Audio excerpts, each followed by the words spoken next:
probably asked about what we're going to be telling you today. That's right. We are going to be telling you about an Aboriginal legend. You must have known a lot of story about the Aboriginal people, but the story we're going to tell you today is the most romantic and dramatic. Let me begin with once upon a time there is... Hey, stop! Did you forget why we invited Grandma Ollie here for? Yeah, come on, Jimmy. We invite Grandma Ollie here with us because she is the original storyteller. Oh, sorry, Grandma. I was anxious to tell a story. That's okay, you guys. I've told you many legends of our people. I don't know which one you're telling today. Grandma, it's our favorite one. You will know when we begin telling it. Why don't you join us? If we missed anything, you can help us. Yes. Let me start the story. Across many seas and mountains, far from the lands that we know of, on an island so beautiful, Mount Olympus will be shamed, lived a small tribe called Rocco. One day, while the villagers were hard at work tending to their fields of rice, the world suddenly became very dark, very fast. The sun and the moon disappeared. The villagers cried out, "How will we fend off the wolves and the bears without the sun and the moon?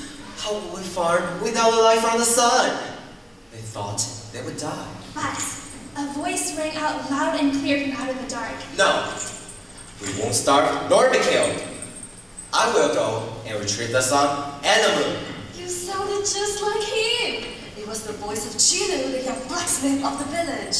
No, you can't go. At least, not alone. I will go with you. It was Benai, the most beautiful young woman in their village.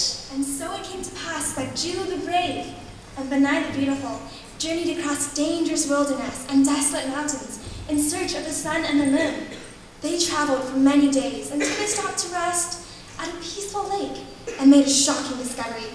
Chilu saw light shining from a lake. Before Chilu and Benai could move, a radiant beam of light shot forth from the surface of the lake.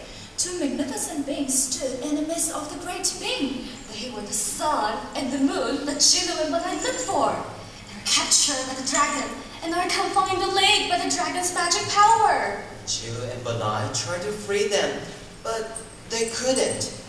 The moon told them that there was an old lady living in the highest mountain, whose tears could cause the dragon to sleep. But retrieving the tears would be more than any human can do. But Chilu and Benai knew that their people were depending on them. So once again, the couple started out on another quest, even more perilous than the first. They climbed the mountain as high as the skies, determined to retrieve the magical tears of the old lady. After 3 days and 3 nights, they finally came across a tiny little cottage where a plump old lady lived. Whoa. Watch out, girls. I don't think my great-great-grandmother was that. Hi, Grandma. She was your great-great-grandmother? Why don't you act as your great-great-grandmother?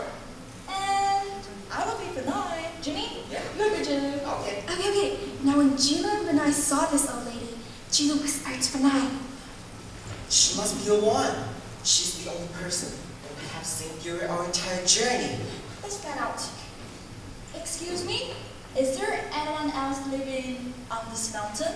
There's no one else who lives within 1,000 miles of here. Only me living happily on this mountain. Just call me Grandma Ollie. This is my mountain. Benai, she looks so happy. It looks like getting a teardrop won't be so easy. Let me try something. Okay. Grandma Ollie, they're so happy. You must have lots of family and friends. Nope. I haven't seen a soul for I don't know how long, but I haven't got a single worry or care in the world. But you must live for a family. What have they left to? They Quickly, Benai. She's going to cry. Get a bottle to catch the tears. The whole thing was my fault.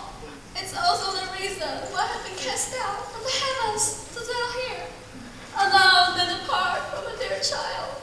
My only chance of seeing him, staring sunrise each day. The sun is your child? You're waiting for the son who must be missing. Missing? What do you know of the missing son? We know where it is. Don't be sad. We will help you rescue him. Really? Can you do that?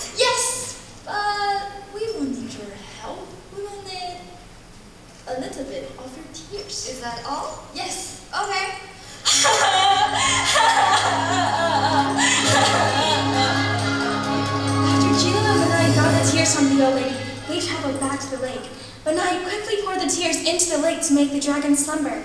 The sun and the moon stumbled out of the lake, but they were still weak from the dragon's evil confinement. So Jilu and Benai decided to carry the sun and the moon to the highest mountain, even though they knew they would die, because they could not endure the heat of the sun and the coldness of the moon. Jilu the Brave carried the flames on his back. While Benai the Beautiful carried the ice-cold moon.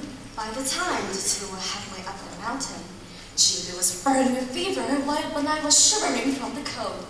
But Benai kept her left hand collapsed in Jilu's right, lending each other strength when the other stumbled. After 2 days and 2 nights of climbing the mountain, they reached the peak. The sun and the moon were finally returned to their rightful places. As Jilu and Benai watched the sun and the moon climb higher and higher into the sky, they could almost hear the joyous shouts of people all around the world. Jilu's burning hands squeezed Benai's freezing one, knowing that they would not live much longer. And so, Jilu the Brave and Benai the Beautiful left our world and moved on to the next. What a beautiful story. Yeah, and I just love it. The story isn't finished yet. What? Is there more to this story? They all died, did they? Yeah, they died alright. But Jilu and Benai transformed into flickering fireflies which make this island more beautiful. The sun and the moon made sure that their story was passed on from generation to generation.